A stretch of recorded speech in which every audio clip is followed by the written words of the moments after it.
What's up guys, it's Scoopman5000. Today we're doing another action figure review. We're finishing off the McFarlane Dark Knight's Metal Wave, and today we're looking at the Grim Knight. And this is usually the beginning segment where we look at the packaging, but that file has been corrupted and the packaging has since been discarded. But we'll just imagine the packaging's right here. It's that blue and black McFarlane box we're used to with the window box. The art on the back, that's the same as on the trading card, and then the other characters you get in the wave. But obviously we don't have the packaging to look at, so let's jump straight into the review. And if you've been paying attention, you know the DC Multiverse always comes with a figure stand with a DC logo on it. And then you're also getting the trading card. Awesome artwork here, the same artwork on the back of the box. What I want to point out here is one that it shows him with a cape, because it's supposed to be that Batman New 52 iconic image just done in a Grim Knight style, but there's no cape on the figure. Honestly, the design here is completely different from the figure. But what I think would have been really cool, I don't know how feasible, if we got some sort of display stand that had this Batman Who Laughs gargoyle. That would have been really something special. But on the back you get the bio, and for this character he's a Batman Punisher more or less. So Joe Chill kills his parents. What does Batman do? He picks up the gun, kills Joe Chill, and becomes obsessed with guns,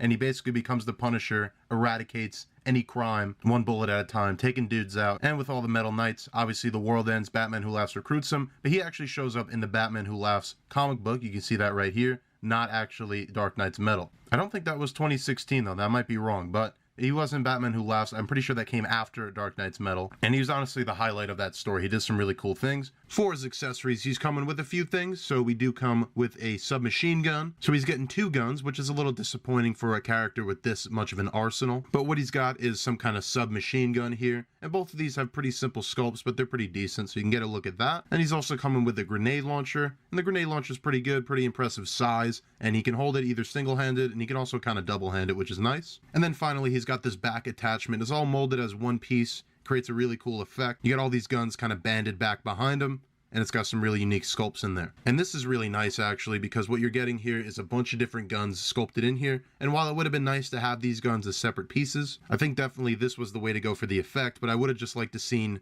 these sculpts actually as individual guns as well. They could have added like an old school weapon sprue or something like that, done these all in the same mold, and that would have been really cool. Because you got all sorts of rifles here. You got like one here, you got like an AK-47, you get another rifle, another rifle. There's even like a machete, it looks like right here. So overall, just a badass piece. And when you get them stood up on your shelf, it creates a really nice silhouette. However, I'm going to take it off for the rest of the review because it does kind of flop around. And that'll give us a better look at the Batman. And yeah, the Punisher Batman is really the only way to describe this guy. The costume, it's all black and then a white logo in the middle. But don't let that fool you. There's tons of detail here to go over. But we'll start up at the cowl, and a lot of people saw this and said that they were going to use this on their main Batman, and I could definitely see them doing that. It's a great look up front. On the side, maybe a little weird, the forehead shape here. And honestly, this just looks like a better version of the Detective Comics 1000 shape. But overall, I like it better than that Detective Comics 1000. The paint's good, as it always is on these McFarlanes. And I could definitely see people wanting to head swap this guy on some other Batmans, because this is really a great universal look for a more modern Batman with the shorter ear. And then there's just tons of stuff to go over here. So you start out at the neck, there's like a scarf around him so he could put it up, be kind of incognito. And then on the torso here, the symbol looks a bit crooked, but that might even be by design, I'm not sure. And there is a bit of a paint speck here, unfortunately. But it's a big white Batman logo, or more of a gray, I guess you could say. Then you have this kind of tactical shirt, like a dry fit almost, I guess you could say. Some really awesome texturing on that. Over the whole torso, you get this harness in the front, and these have all sorts of weapons, kind of. You see some pistols over here, some ammo clips, some radios, stuff like that. It's all part of the sculpt. It's all just one piece overlaying. On the back, you could see even more ammo clips, some little capsules and things like that. Some great details on this. This is the back attachment point. There's a hole back here that goes over the harness, and there's also a hole in the torso where that back gun piece is going to go. While we're back here, we can also look at the back of his belt. You can see again more pouches, capsules, things like that. Up in the front, you got two pistols in holsters. These are sculpted in, unfortunately not removable. Some more pouches up front. And then for the gauntlets here, they're a really awesome gunmetal armored look. For the gauntlets, they kind of contrast the rest of the figure. You know, as much as this guy is black plastic, there's a different amount of black plastic here. There's gunmetal, there's a bit of a bluish gray here. It's not quite as bluish on the pants. The boots are different. There's knee pads and there's gauntlets that are gunmetal, like I said. So there's enough differentiation here. I think when you get up and look at him up close, you can see even the gloves have some nice texture to them. Then as always, he's got the McFarlane kind of hollow groin piece here that's done in a rubber piece. That leads down into some black combat pants. They're kind of, you know, rolled up at the boots. And this is a very Spawn-like figure, especially that back piece screams Spawn to me, and that's great for a McFarlane line. Obviously, he's going to do that good job. Obviously, he's going to do a good job with that. And I definitely think if you're going to put a Batman next to your Spawn figure from McFarlane, I think this is the one to do it. I think it's just so fitting. But you see he's got some pouches down here. He's got a knife sculpted in here, another pouch. You can see more details of the combat pants. And it wouldn't be complete without a little bit more Bat branding. So we get that on these knee pads here. Again, very armored looking. And I mean like classic armor, not like the usual Batman armor that we get. But these look like armored, you know, welded knee pads that he's got on here with some Bat logos and some rivets going on. Again, even the sculpt there is pretty impressive. And then, like I said, the bottom of the pants, they're combat pants. They're a bit baggier at the bottom, but then the boots kind of wrap around them. And these are like combat boots, but then they have the, you know, the Batman spikes that are on the gauntlets. So you get that same effect on the boots here. So, I mean, as a wave, that's 4 for 4 for just phenomenal sculpt, phenomenal detail. And honestly, you could tell that the design team at McFarlane and Todd himself probably really enjoyed Dark Knight's metal and its designs. And with that, we'll go over articulation. So the neck has been the same on pretty much all these McFarlanes. So it's a dumbbell ball. There's one at the neck and one at the head. He's looking back that much and forward that much. He gets tilt, obviously. You actually get a pretty crazy ball joint at the torso. You can see it gapping up here. Combine that with the ball joint at the waist here. He goes all the way back and pretty far forward as well. I will say he's definitely the gappiest figure of the wave, but he's getting good articulation because of it. But you can see big gaps in the back here, and it kind of does the same thing when you do it up front. You get just a hint of a butterfly shoulder here. Just enough, I guess, movement. Otherwise, it's a hinge and a swivel at the shoulder, upper bicep cut, a double jointed elbow. That's pretty good. And then the McFarlane ball system for the wrists. And then speaking of McFarlane systems, of course, that kind of crotch joint piece where you're getting all the leg rotation, all the forward and back movement through these joints that are at the bottom of the thighs.